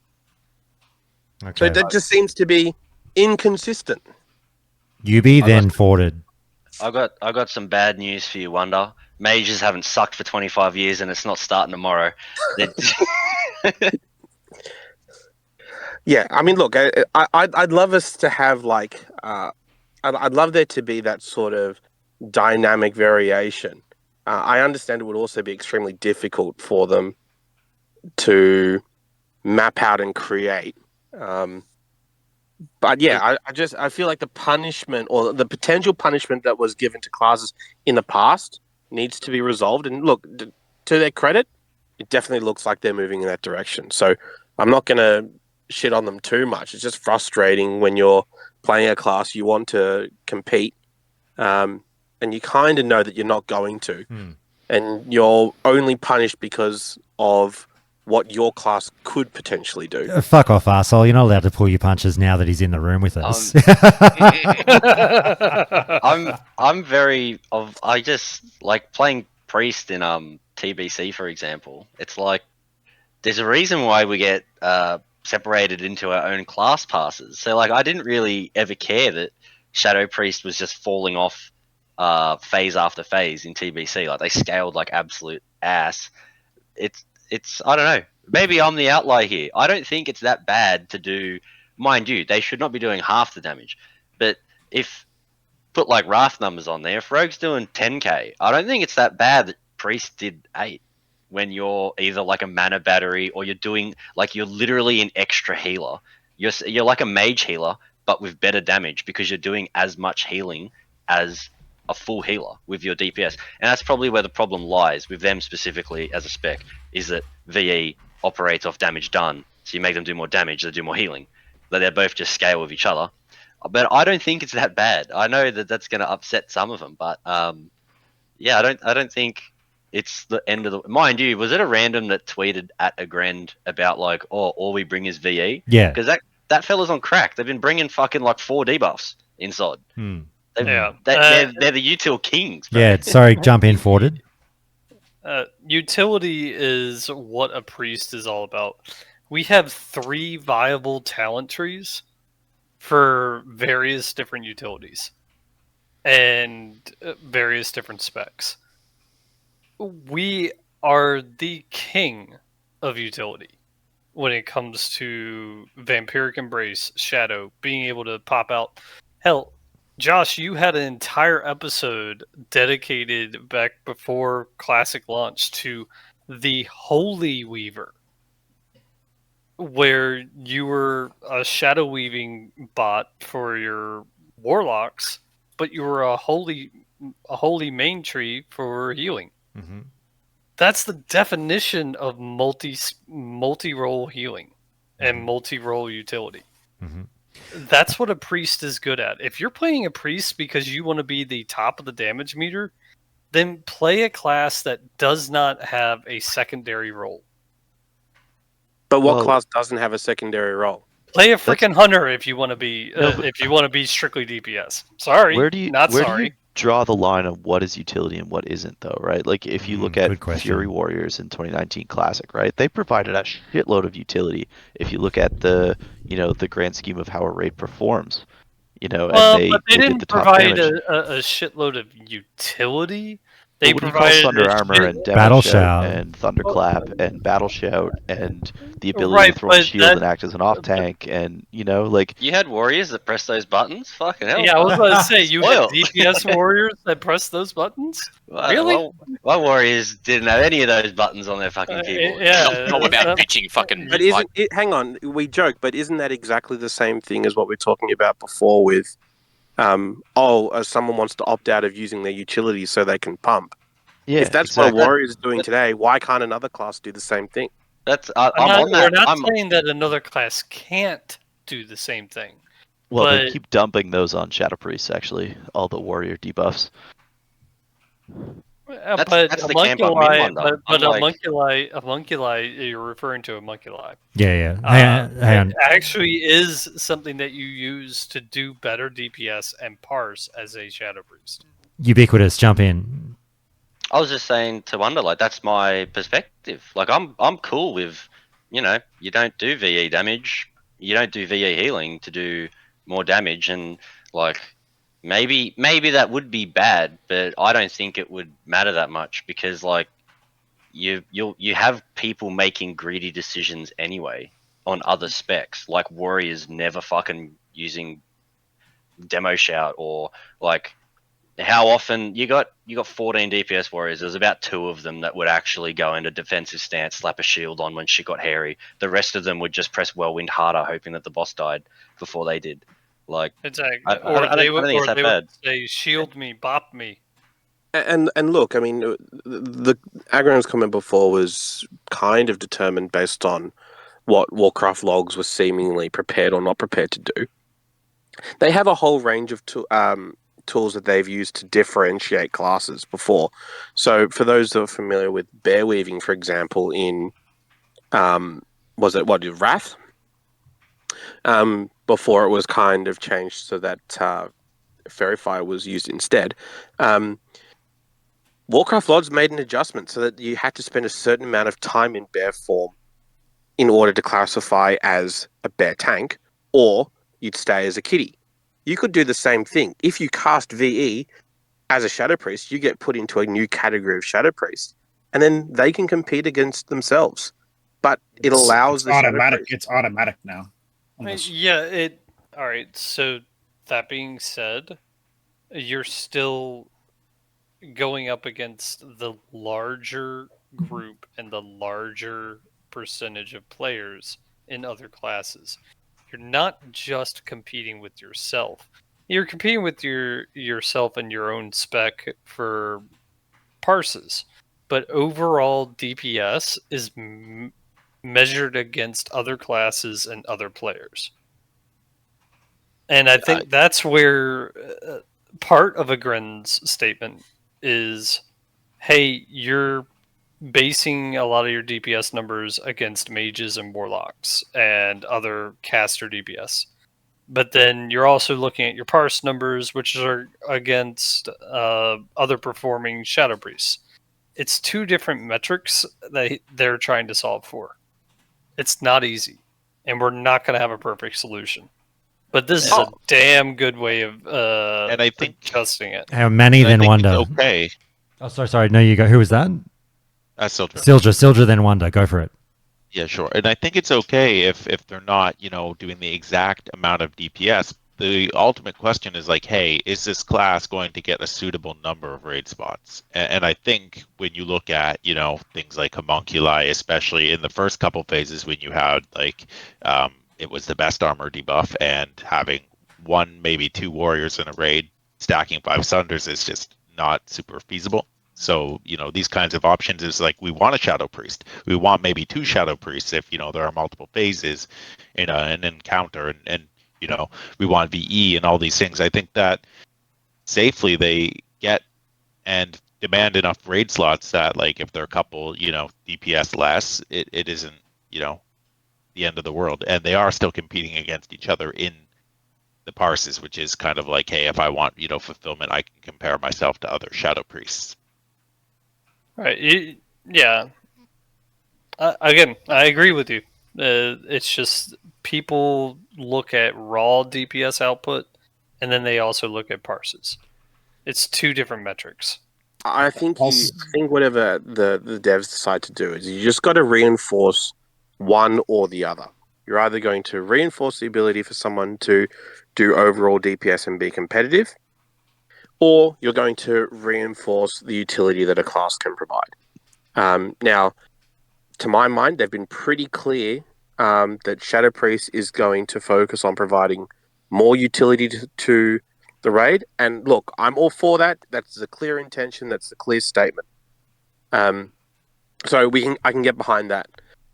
The question for me is, when I look at the class that I play, being a Boomkin, I don't provide any unique real utility that any other druid can provide outside of 3% crit. And yet, if I were to compare output from a balanced druid to any of the other casters, well, we've been basically the same sort of levels as a Shadow Priest. So why ever bring a Boomkin to a raid? For the battle res? Hang on. Battle res, Yeah. yeah. But that's the same as any other druid. Any other Yeah, that's druid what he's can bring saying. that. He's true. Yeah, it's true. He's right. Atsu, sorry, you were going to say something before? I was gonna say we also haven't factored in the fact that like if you crank up Shadow Priest damage, they're already insane in PvP. No one like I don't want to fight a Shadow Priest one-on-one. You give them even more damage, and now you've just created either we're talking about with the rogue, like you can't balance their PvP stuff and then have it be good in PvE and PvE versus like going back and forth. Like a Shadow Priest is already insane in PvP. And if you add this damage on top of that just to balance their numbers, unless they have like an occult poison fix, like they were saying earlier, like how do you do that and then keep the PvP aspect balance with that class? Right up Rogue Alley, mate. Same chat. Make Yeah. it good for something, and then we just dominate PvP. Don't forget STV, lads. All right, Shadow Word Death one shots. Don't fucking feel bad for Shadow Priest, okay? Yeah, maybe I we end up with 3 dots on myself. Wait a minute. Did a rogue player just say remember STV? Actually, let me bring up Boomkins too. Let's not have pity for Wonder. All right, they're still paying fucking for their crimes. Yeah, that's true. I remember that. 12 weeks and then that's it. I got a long memory on that one. All right, guys, look, let's move on. I just want to grab a couple of you other guys we haven't heard from on this one just to tie off on this topic. Guys like Sildra, Kef, Go, KPT, Rhett even. If there's anything that you wanted to say on that one, on that whole utility argument and the complications around designing around utility, let us know. Otherwise, I'll move on. I'll drop in just quickly. Yeah, mate. I've just noticed more so with the stuff that's been getting data mined lately. I don't know if anyone else has noticed the amount of int and spirit that's been getting pulled off gear and just getting plus damage plus healing. So I'm thinking moving forward, they're going to be a lot more leaning into utility just because, well, I haven't mained a healing priest before, but my knowledge is they leaned on spirit a lot. So Yes, we did. And So we still do. yeah, so losing a lot of spirit on pretty much all endgame gear, that's going to hurt, I imagine. So we're going to be leaning on utility more so than ever before. Well, but you get the mana per 5 and the mana regen back from your other classes. Vampiric. The totems from shamans. And Rage, Seal yeah. And Rage. Sham And Rage is Seal getting nerfed as well, isn't it? And It's It nerfed is, a little yeah. bit, but it's becoming baseline for all shamans. So And Seal of everyone Martyrdom. will have it. Seal of Martyrdom for paladins. It gives us a lot of mana per 5 back. So yeah, so the balance is there, but like I say, it's leaning into that utility. Like I said, people are worried, oh, we're not going to take them because we don't need utility anymore. So you're going to be leaning on them more now than previous. Being self-contained For unit. Shadow Priest, yeah. The healing priests were still kind of in an odd space because discipline is so good, and discipline is being leaned into heavily this next phase with the bubble rune, as people are calling it.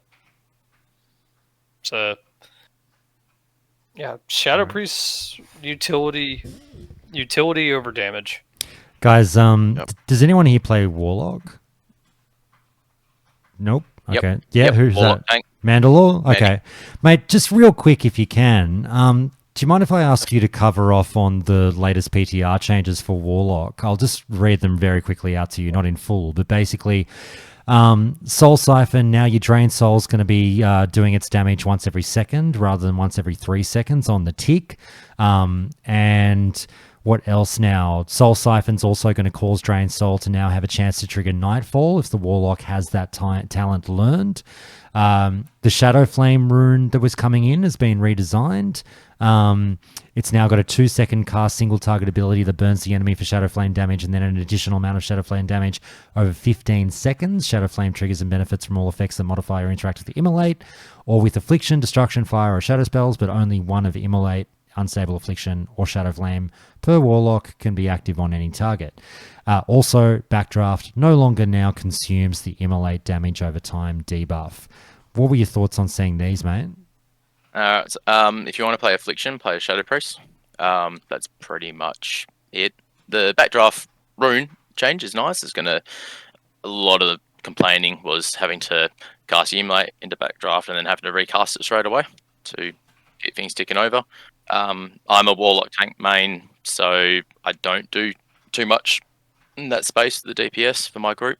But yeah, I think what they want to do with Affliction, we're not going to see it inside unless there's some serious changes made, because everything that makes Destruction strong is coming from your runes. It's not coming from your spellbook. Affliction's still leaning into the spellbook too much, and especially in the PvP space, you can't do your damage even more so since they put the 30% nerf in. Like, I know when they were testing, my corruption was ticking for 21. I'm like, this just sucks. It didn't feel nice. So yeah, that's the running meme in my group is, if you want to do Affliction Warlock, you just play a Shadow Priest. Okay.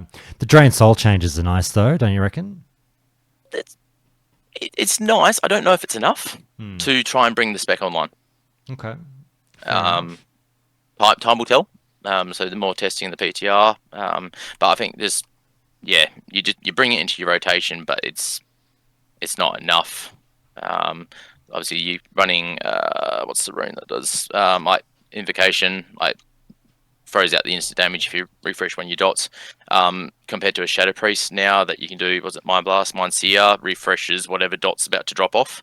You're putting up your dots as a Shadow Priest and it's set and forget. As far as I'm concerned, if you don't need a move, you don't have to cast your free moves ever again. Warlocks don't have that currently. And the damage output is just not there when you... Well, I'm looking at my rank 5 corruption right now is 480 damage over 18 seconds. You compare that to what the Shadow Priests are doing, it's like a third. I know originally we had an Affliction Warlock running to bring Demonic Pact. He ended up swapping across to Destruction, and I just picked that up on my tank purely to give the group the extra spell power, because the rotation feels clunky and you're cucking yourself pretty much. You're sitting 20 to 30% lower than what you can on Destruction. Fair enough. All right.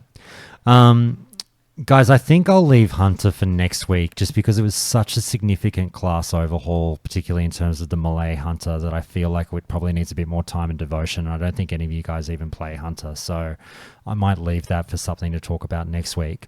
Guys, look, like I said I didn't want to go on too long tonight, but we'll sort of hit the home stretch now and just say, amongst all of us here sitting at the table, KBT, I mean, I'll let you kick us off. I'm kind of leaving it open for freestyling now. What do you guys want to talk about that we haven't talked about that you feel the show needs to address? KPT, what's on your minds at the moment with all this Phase 4 news flying around? It's interesting. I have glanced at data mining stuff. I don't know how much I actually believe some of it, just because some of the changes I'm seeing put on items just make zero sense.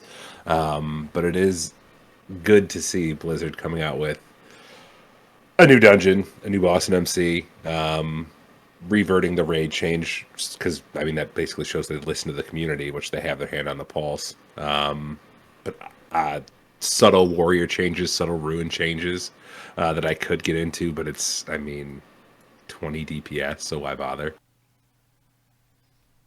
All right. How about you other guys? Sildra, anything you're dying to talk about? Yeah, I think I might have missed the whole warrior section that was probably near the top, but we haven't talked about warriors this one, so go nuts. Oh, you haven't? All right. So all of the new changes that just came out look basically amazing. We now don't have a dead head slot because we're getting the Endless Rage rune moved to the head, so that's amazing. Raging Blow got a buff, which is really cool. The Consumed by Rage change is really good. Honestly, it just feels good that we're not going to be playing Two-Handed Fury anymore. I know arms exist, so why would we want to play Two-Handed Fury? That just kind of ruins the fantasy for me. So pretty excited about that. If there's, a more in-depth warrior chat in the future, I'd definitely love to be a part of that one. Yeah, for sure. KPT, nodding along to that. What was the Consumed by Rage change? Because I read, they moved the 25% rage to the head slot, which, like, whatever. I mean, you're essentially telling warriors you're rather going to play single-minded fury for one-handed fury, or you're going to play quick strike for two-handed fury, which, like, cool, I guess. You're no longer with the head rune not being taste for blood. You're going to have your overpowers just proc on dodges now, rather than having to consistently run the target. But I didn't see the Consumed by Rage change.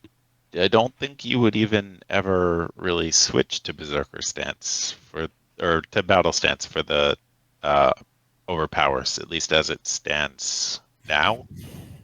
Or at least as it stood before, based off of what Fight Club was saying. It was basically, you just balls to the walls, play like old school Fury, kind of. Except the slam was in there because you'd be running precise timing, but actually the Consumed by Rage, or was it the now I'm forgetting what it was. I know there was Blood Surge, like Blood Surge. The Blood Surge change with both of your weapons. Yeah, that's amazing. I think the Consumed by Rage one had to do with Whirlwind. I'm not remembering. It lets Whirlwind hit with both weapons. That's what it is. Yeah. So again, exactly. So it plays into the whole, like, you need to be dual wielding because you're going to be running Blood Surge. So you're going to want to have dual wield weapons. So the slam hits with both weapons, and then same deal for Consumed by Rage Whirlwinds. It'll probably also bring Whirlwind up the priority chain. Well, obviously you won't be hitting slam every 6 seconds. So and sorry, what did you say about the slow? I just wondering if this brings double slow weapons up as well. Oh yeah, I would imagine so. It's as close as they're going to get to Titan Grip, I hope. Yeah, you're going to be running at this point. Oh yeah, we didn't wind up getting Titan's Grip that everyone was predicting we were going to get. Thank God, honestly. If they had I would have run a Titan's Grip Fury Warrior to get 2 Hands of Ragnaros. I would have. I was really hoping for that. Like, based as hell. On Horde, no class. I mean, potentially Enhanced Shaman with the rework to haste with two-handers. Like, no class wants two-handers. Like, you have your Feral Druid that wants Hand of Rag, and, like, that's it. Rogues are going to go, like, Rogues are one-handers. Warriors sounds like we're going to go Fury now. We don't have Paladins. If this redesign of Melee Hunter with the two-hander works, then maybe them, but I don't know. Yeah, Melee Hunters for PvP purposes will go two-hander probably, because then you can have Trap Launcher there for oh shit and CC moments. Yeah, Trap Launcher's going baseline now though, isn't it? Yeah. Yeah. It's more looking like 2019 Classic, where two-handers were just like PvP prio essentially. Yeah. If you're looking that was the case for hunters then as well as warriors. Yep. Rogues have just got access to Quell Solar now as well, so that's another thing they're taking on warriors. And Ret Pallies are in an odd space with the Datamined 2.0 speed weapons like Typhoon. And then you have the really slow two-handers like the refined Arcanite Reaper and whatnot. Weren't they cheering about some fast... the Rogues were cheering about a new rogue weapon that they saw. I thought the Paladins were happy about something that they saw too, but I'm not sure. Yeah, Typhoon off of Azurgos is now a 2.0 and has a chance to give you an extra swing on attack, and I think it's like a 10% proc. Something on a 30-second cooldown or something like that. Jesus. Yeah, that'll be... And then you add Wild Strikes plus the Sunken Temple 3-piece at pre-raid. Hand of Justice. And Hand of Justice. Yeah. Ret is going to be hitting like a fucking truck. I'm And isn't genuinely melee haste on rend buff as well? Yep, the melee haste. And chicken stacks. Yep, and chicken stacks. I'm genuinely the worried about red the in two PvP. melee the two melee enchants that you can get for haste now.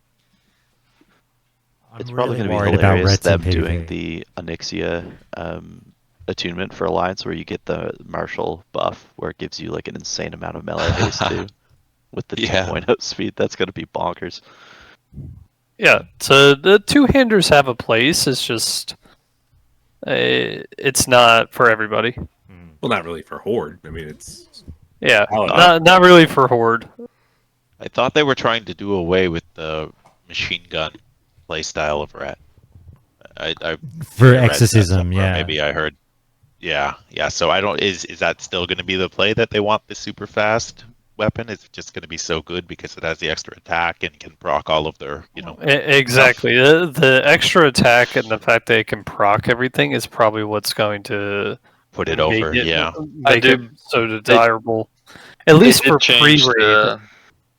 They did change exorcism to where it has a 2-second. It's only resetting with like a 2-second cooldown now, not like instant. Well, I haven't played it that way now. But I think the wording is that it knocks it reduces the cooldown by 2 seconds each crit. So if you are stacking crits on crits, you can essentially get down to like a 4-second reset, something like that. I'm going to jump in, guys. Manny, anything we've left on the table? I'm sure there is, because there's just so much to talk about with this game. But I'm pretty satisfied with where we're at with things. We hit the major points. I think really, we've still got a couple weeks to go, so I'm sure we'll get plenty more. They really seem to be hitting us with all kinds of class changes. There's all kinds of new data mining, stuff like that.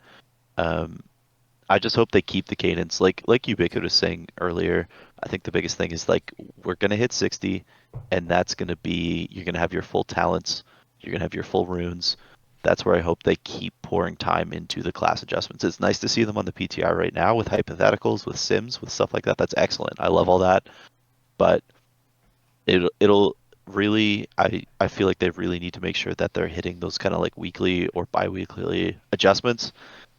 Once we're live with the game in our hands, playing at max level with the gear, all that stuff. Because we've seen it in previous phases where they kind of promised it, and then we got a week or two of it, and then they disappeared for 10 weeks or so. So I think 60 is what they've been planning for. I think that's amazing. I'm really excited for it. All right. Have I missed something? Have they announced anything about Alterac Valley? It's just going to be available on launch. But they haven't mentioned what version of Alterac Valley No, or they if haven't any said changes are anything. being No, they haven't implemented. said anything. Are we getting Grind, if you're still listening, please don't make it a Zergfest 10-minute game. Please bring back some of the guards, buff the guards' health, and bring back the minefield. Don't Block take the us all the jumps. Yeah, block the jumps, add whatever you need to add to make it PvP orientated, where we actually have to fight each other. And break up premates. I've already seen Crusader Strike. There's people spamming for forming premates for AV. Yeah, break that up. I don't know how you do. They just all auto queue at the same time. it's actually, I was thinking about this because we're battle grouped now. Completely, everything's cross realm. You have a maximum number of players that you can have per realm for the first minute of the queue. And then if those queue slots are not filled, you open it up to everybody else 30 seconds before the gates open. Yeah, I don't hate that. I just know that they say you can only group with 5, but there's workarounds and people have been doing it, and it just creates such a shit meta. Anyway, it's kind of neither here nor there with what we've been talking about. Let me jump in. Kev, I'll start with you, and anyone who can answer this, let me know. Last question of the day. Has anything you've seen or heard over the last 2 weeks in regards to the Phase 4 news made you re-roll or consider re-rolling, or are you sticking with what you got? I think I'll always stick by Rogue, and everything that we're seeing looks pretty exciting. I don't even know, if I'm going to be using daggers, if I'm going to be using swords, tanking, DPSing. It all seems like it could be good right now. All right. Is anyone here making a drastic switch? I'm swapping to Paladin as my main, probably. Okay, because they'll probably destroy everyone in PvP. That and the utility. You can be a tank. You can be a healer. You can be a DPS. Okay, You can you be just every slot. You're just ready for the 3 different roles. Exactly. Okay. Hey, you need something? I got something. Fair enough. Atsu, you're making a change? Yeah, I'm swapping over to Feral, mostly because of guild needs, but the new hand of rag definitely helped twist my arm in the in that direction. They just need to switch wild strikes and make it not required. Fair enough. I'm switching to Feral as well for a similar orange pixels reason. No, I'm actually mostly switching because the self-healing nerfs to Enhanced Shaman make me cry. I hate it so much. All the talk about utility, and then they're stripping all the utility away from Shaman little bit by bit, and that makes me sad because I love Shaman. Shaman is so fun, and similar to what Forded was saying, like I'm a sucker for a class that can perform, any and all roles, and I love Shaman and Druid as well, which is why I'm playing Druid. Being able to perform, not just DPS, heal, and tank, but also range DPS and melee DPS. You've kind of got all 4 roles. So beautiful. Like I said, guys, in classic Josh fashion, I've pivoted at the last second again. I've got my hunter there ready to go for PvP. I've now started leveling a mage to heal with. Hopefully he gets to 50 by launch time. Look, I've got so many characters to choose from, I can't really complain. But yeah, if I can, on Lone Wolf, if I can get the hunter, mage, and if I can just get the time in a rogue up to snuff by launch, that'd be amazing. If I don't get the rogue anywhere, I won't be crying because I already have a 50 rogue, but I'm probably going to be playing more on Lone Wolf than the Oceanic server. So yeah, hopefully it's... Sorry? Horde on Lone Wolf or Alliance? Yeah, I'm Horde. Sweet. He's always going to be Horde. Yeah, are you Horde, Atsu, on Lone Wolf? Yes, sir. Oh, my man. We'll have to link up. I'm always looking for people to fucking run to content with, so that's good news. All right. What's your character's name on Lone Wolf so I can look for you in Battlegrounds? If you said they're all named the same thing. If you see someone called Down Count, that's me. Because for some reason, and I was telling the boys about this, for some reason, someone from Blizzard will have to answer this. I know there's some weird words that are banned on the character creation screen. For whatever reason, Countdown is like a no-go. You cannot name a character Countdown. Does it say that, or does it just say unavailable every time? It says unavailable, but I've tried to create Countdown over the years at the very beginning of a server, and it's always like, nope. I've tried to get Rhett without the special character from the jump, and I've never gotten it. It's unbelievable. It's weird. I wouldn't have thought Countdown was a name that like people are scrambling for. So maybe it's not banned and I'm just unlucky. But like every fucking server I go to, it always says no. Well, you can't spell Countdown without cunt, so maybe that's why. True. Well, it's also in down count, so people can fucking put 2 and 2 together. But look, guys, thank you so much for joining me today. It's been an absolute blast. We've succeeded in building a 5-hour podcast for everyone to chew on this week, so have fun with that, everyone. And we'll be back next week with more to talk about. I'm sure there'll be more news. Guys, if you're a hunter, if you're a melee hunter, reach out to me. I need you. I want to break that down next week. Guys, thank you so much. It's been a pleasure. Let's go through. Let's see if anyone's got any cute shout-outs. Manny, thank you, mate.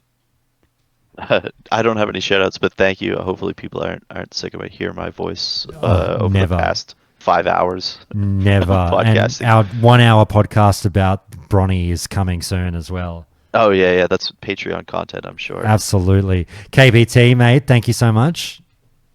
Anytime. Shout out to Caster Troy, melee hunter on Living Flame. you could maybe bring him on next week. That's a brilliant name. Yeah, Caster Troy. I fucking love it. Great shout out. Yeah, get him. Figure out if he wants to be on the show. If he's a Malay hunter, I'd love to talk to him. Forded, mate, thank you so much. Any shout outs? Shout out to my kid for yelling at him, and shout out to my guild. You have about 80 new listeners now. When they heard I was on here, they said they all needed to check it out, so they all are tuning in now and catching up. Beautiful. They're only tuning in now. You've been on for months. Dude, I joined a new guild. Okay, fair enough. Thank you, mate. Thank you. And that goes out to everyone. Please tell your guildies about this show. It would really, really help me out. And it's free and easy. And it would be a great thank you to me for all the content over the years. Rhett, mate, thank you so much. Any shout outs? No shout outs. Thank you for having me on. Beautiful. Thanks, mate. Atsu? No, just enjoy the content. Beautiful. I love how everyone hates who they play with. Nah, fuck them. No shout outs. Mandalore, how about you? Thanks, mate. I'll start out with shout out. It's just the Chur boys on Shadow Strike. Been fucking fun raiding with everyone.